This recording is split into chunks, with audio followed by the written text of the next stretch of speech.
हाय दोस्तों, आज हम आप लोग को द्रव्य के बारे में बताने वाले हैं। द्रव्य की अवस्थाएँ मतलब कैसे इसको पहचान सकते हैं। तो आइए देखिए, ठीक है। द्रव्य देखिए, द्रव्य वहाँ होता है जो स्थान गिरता है, ठीक। इसे हम क्या कहते हैं? द्रव्य। इसका जो शॉर्टकट मतलब डिफिनेशन है, वहाँ स्थान गिरता है, द्रव्य हो सकता है, ठीक है। और इसी द्रव्य को हम लोग 5 भागों में बांट देते हैं। इसको जो अवस्था होती है, यह 5 भागों में आप लोग पढ़े होंगे। देखिए, मुख्य रूप से 3 पढ़ते हैं हम लोग, लेकिन इसको 5 भागों में बांटा गया है। वह कौन कौन सा है? देखिए कौन कौन का सा।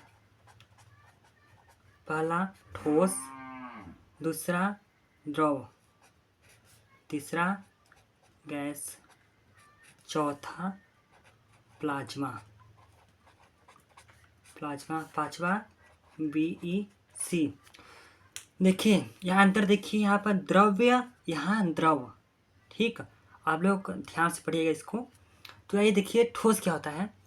देखिए ठोस का आकार व आयतन दोनों निश्चित होता है। ठोस का आकार व आयतन दोनों निश्चित होता है, ठीक है। क्यों निश्चित होता है? क्योंकि मान लीजिए इतना बड़ा कोई भी द्रव्य है, अरे ठोस है कोई इतना बड़ा, इसको हम इतना बड़ा कोई बीकर है, ठीक। और इसी को हम जब इस बीकर में रखेंगे तो इतना ही जगह मतलब छोड़ेगा, ठीक। मतलब इतना जगह ही अपना ग्रहण करेगा, एक पूरा जो जगह है इसको छोड़ देगा। इसीलिए जितना यहाँ इसका आकार और आयतन है वह इतना ही यहाँ जगह घेरेगा और एक पूरा छोड़ देगा। इसलिए इसका आकार आयतन दोनों निश्चित होते हैं।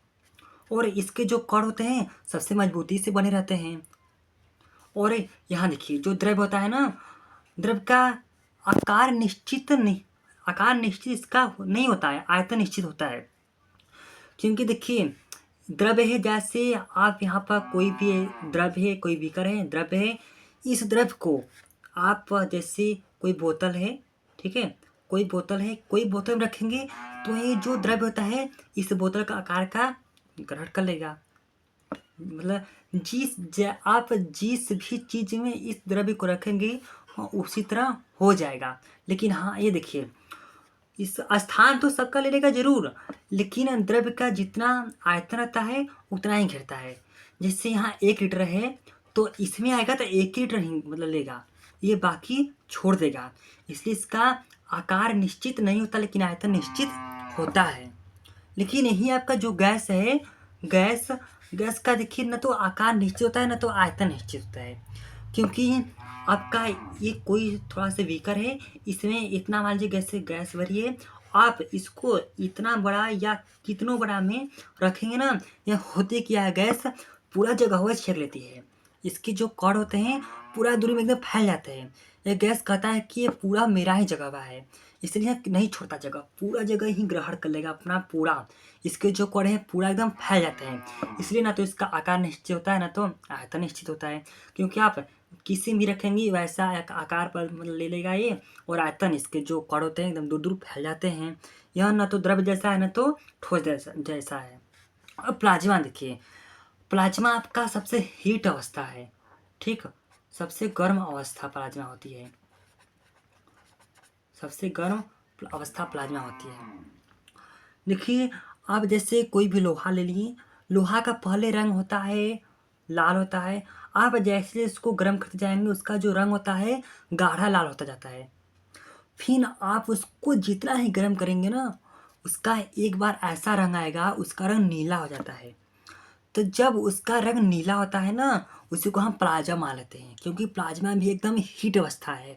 उसी तरह ये आपका जो लोहा हो जाता है एक तरह से प्लाज्मा ही बन जाता है। क्योंकि आप उसको जैसे ही टच करेंगे आपका चमड़ी जल जाएगी, इससे एकदम हीट अवस्था हो जाती है। और यह जो आपका BEC बोस आइंस्टीन कंडेंसेट है, इसका भी रिसर्च हो रहा है। इसके बारे में आप हम लोग अभी नहीं पढ़ेंगे क्योंकि इसका रिसर्च हो रहा है। और ठीक है, तो आप लोग जानेंगे कि जो द्रव्य होता है ये 5 प्रकार का होता है। ठोस के जो कण होते हैं सबसे पास पास होते हैं, द्रव के कण उससे हल्का दूर होते हैं, और गैस का कण सबसे दूर दूर होते हैं। और ठोस का जो कण होते हैं मजबूती से बने रहते हैं, द्रव का हल्का मतलब कंपन करते रहते हैं कुछ, और कण ये जो गैस होता है इसका तो कण एकदम से कंपन करते रहते हैं, ठीक है। ठीक है, तो वीडियो समझ में आएगा तो लाइक सब्सक्राइब कर दीजिएगा।